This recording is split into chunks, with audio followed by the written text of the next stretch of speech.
Hey everyone, this is Elizabeth. I'm sorry I couldn't be with you guys today for the presentations, but here's a recording of the work that I did on my mini study. The title is An Exploration of Why Teachers Do Not Use Research-Validated Behavioral Practices. When I was doing my study, I came across a good bit of information saying that the number one cause of teacher stress and attrition is due to difficult behavior, which is influenced by the teacher's use of ineffective behavior management strategies. In addition to stress and attrition, there are a lot of other consequences of poor behavior management, and these would include things like lowered academic success, less instructional time, decreased student motivation, lack of engagement, emotional distress, increased risk for future criminal activities, and an interruption in the social adjustment of all students. In the literature review, I found that there are a lot of importances of behavior management, things again like improved learning and less stress for teachers.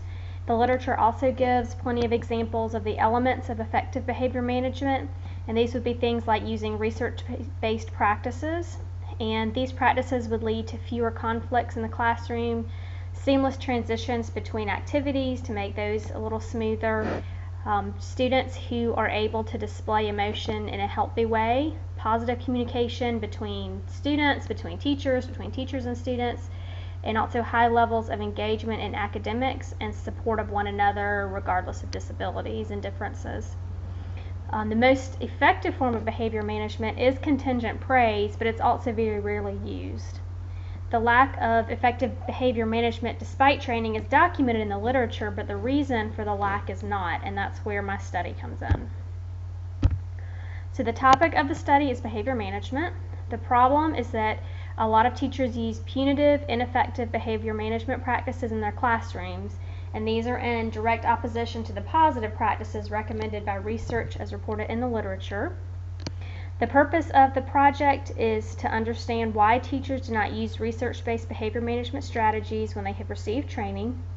And the question is, what is the cause of a teacher's choice of ineffective behavior management strategies after receiving training in effective behavior management strategies? For the method, I chose a qualitative study, and the reason I chose this was to allow the teachers' voices to start being heard on this phenomenon. Previous research doesn't exist on the phenomenon, so theories from the interviews can emerge that can be tested in later studies. I interviewed 2 teachers at a local school, southeastern school, and I used 6 open-ended questions, and then their responses determined the remainder of the interview. So both interviews were quite different. After the interviews, I transcribed them, and then to try to create some validity, I had the participants review the transcripts for accuracy. As the themes in the transcripts emerged, they were color-coded. So there were themes that emerged from the interviews that supported the literature, and these were: positive behavior allows for more instructional time in the classroom and leads to academic success. Difficult behavior influenced by management practices is the #1 source of teacher stress. Contingent praise is the most effective form of behavior management but is rarely used. Teachers with effective behavior management practices use research-based practices. Effective behavior management includes age-appropriate rules, consequences for following and disobeying the rules that are consistently administered, and contingent praise. Effective behavior management leads to minimal conflict in the classroom, and teachers often do not see a correlation between their behavior and a child's behavioral choices. So I came up with 4 possible reasons that teachers do not use behavior management practice on which they have received training. So #1, teachers may not see a connection between contingent praise and desired behavior. There was one really good example of that on my second interview. One of the teachers said that her kids were great with being friendly, that she constantly praised them for being friendly, that they rarely got in trouble for not being friendly, maybe 5 or 6 times a day she pointed it out. But then at the same time, she also said that her kids would always talk out when the direction was to wait permission before speaking, and she couldn't figure out why one was working and the other wasn't. When with the kids that were talking out, she said she would call them down multiple times a day, and so I asked what happened with the kids that were following directions and waiting, and she said, she would tell them they'd done a good job, and I asked her how often that happened, and she said probably once a week. So she didn't make the connection with the fact that she was giving lots of praise for being friendly, but not giving the same praise for following directions, which could be contributing to why kids were following directions in her class as far as being friendly, but not for waiting for permission to speak. There could also be a problem with teacher buy-in in regards to the amount of contingent praise necessary for effective management. I believe it was, I can't remember if it's a first or second teacher now, but one of them said that there was a teacher down the hall, and she had noticed that his kids were really good in the hallway, and they were always following directions, and they were never talking out. And I asked what system he used, and she said that he used tickets, but she really thought that he gave too many of them, and that all that wasn't necessary.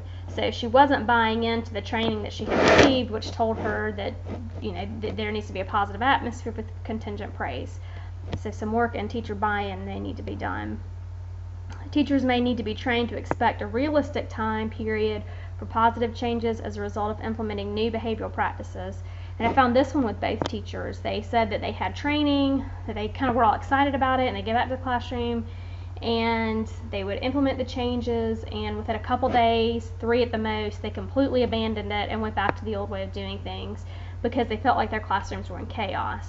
And one I didn't necessarily come across this in research, I guess this is just more something that I've experienced, is that with behavior management, usually things get worse before they get better. And helping teachers get through those initial several days or weeks where behavior is likely to get worse before the improvements really start to take effect. And also, teachers may not believe that their behavior affects student behavior. With both of the teachers, they attributed misbehavior to kids wanting attention. They attributed it to kids just kind of being nuts sometimes. One of them, the guy that works down the hall from the one teacher who had good behavior with his kids, she said, "Oh, of course they're going to do what he says. He's the man," that sort of thing. There was very little, actually no, attribution or contribution of what they were doing. There was no acknowledgement that what they were doing was affecting their students' behavior. So implications for practice. Teacher trainers should indicate whether the information they are disseminating is based on research. Both of the teachers had training that sounded like it was research-based because it was a lot about being positive and giving praise, and neither one of them knew whether the strategies are research-based or not. That could also help with teacher buy-in. Teacher trainers should make sure that teachers can see a clear relationship between contingent praise and improved behavior. Otherwise, they may not even know, just like the second teacher, they may not even know that what they're doing is right in one case and they're research-based in one case but not in another. And helping them have some clarity into their own practices and their own classrooms could affect teacher behavior as well. Teachers and trainers need to make sure teachers know that implementing behavioral changes does take time. It's not a quick fix. And teachers need to be shown new and creative ways that contingent praise affects behavior in order to create teacher buy-in. Study limitations. Of course, the size of the study is really way too small to be able to generalize anything with just 2 teachers. So different settings need to be used, different socioeconomic schools need to be used, more teachers need to be used in order to be able to generalize the results.